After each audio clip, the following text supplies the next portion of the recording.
What I really love is how you have been involved in grassroots just as a young man.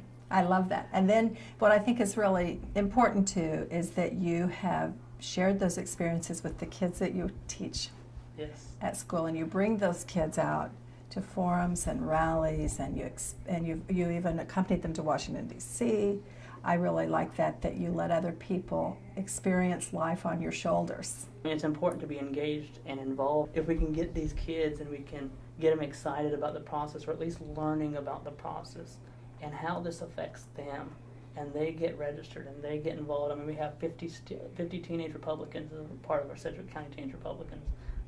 I'd put them up against any of the chapters in the nation. Me too. I also really admire that you haven't depended on special interest money. You've been out there with shoe leather, and that's the way that we worked politics too, is knocking on doors and meeting people and listening to them.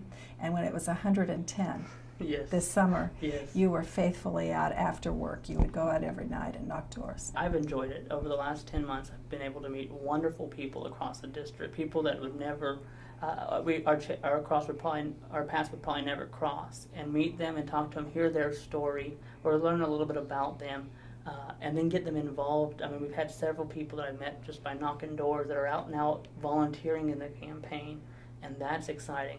And you mentioned the special interest. We have not taken a single dollar from a PAC group.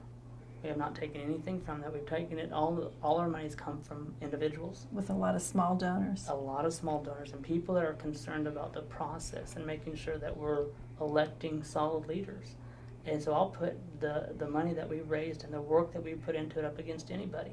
Because the fact is we have some of the greatest volunteers. That's and right. These are all results of really the foundation that Todd laid for 16 years in the district.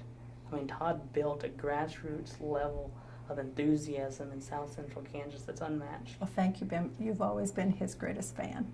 I always will, and I'll always get to yell, "I love you, Todd," everywhere, anytime I can. And I also wanted to talk to you a little bit about exceptionalism. And this area, Sedgwick County and Wichita, our history really is exceptional. Our entrepreneurship, the most entrepreneurial county in America per capita. And I love it that you aren't afraid to call up a national radio talk show host and talk to him about an individual in Wichita, or go to Washington, D.C. And I watched you walk into offices of members of Congress and ask them to come here and address our needs, address the youth, address women, address minorities. I just really admire that, and I want you to keep that up. Well, they can only tell us no. That's all right. they can do, and it's not that hard. It doesn't hurt my feelings to tell me no. Wichita's a great place. We have the Coke Foundation. We have the Coke Industries.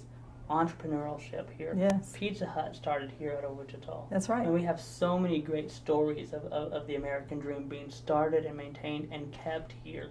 And we can't risk losing them again. We can't risk losing companies like Boeing and the Coleman Company out of Wichita and out of Sedgwick County. And the policies that they've set right now are going to do that if we don't change course. So that's exactly right. And there are things that government can do at every level, including the county commission, to get businesses to come to Kansas, to come to Wichita. And it's so important that the policies that are put into place by the commission, by the city council, by the government, don't run jobs out of Sedgwick County and Kansas. And we can create a model for local government working with state government in a way that really helps benefit the citizens of the state and the citizens of Sedgwick County. And we need to be aggressive in getting companies to come here and look at Sedgwick County and say, this is a great place to live. This is a great place to do business. Bring them on. We'll take them. Let's go after this oil boom. Let's bring Chesapeake in. Let's bring these companies like that in that can say, invest your money, invest your people here.